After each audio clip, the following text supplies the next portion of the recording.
Soalnya tidak lama lagi orang mau merayakan perayaan Hari Natal dan Tahun Baru.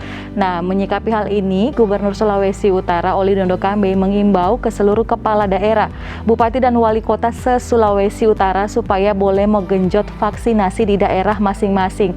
Menurut Gubernur, harus dicapai minimal 75% di tiap desa. Akhir November ini, Gubernur Sulawesi Utara berharap agar capaian vaksinasi COVID-19 bisa mencapai minimal 75%.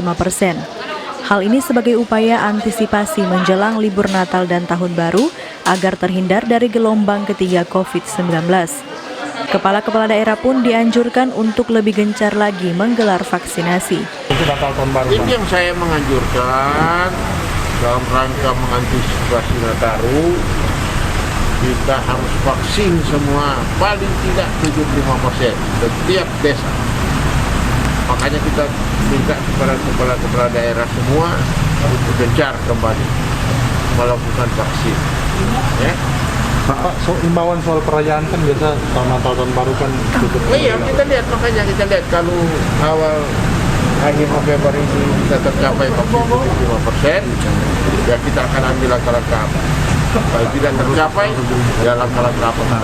Di Sulawesi Utara saat ini vaksinasi dosis pertama mencapai lebih dari 65%, sedangkan untuk dosis kedua baru berada di angka 35%.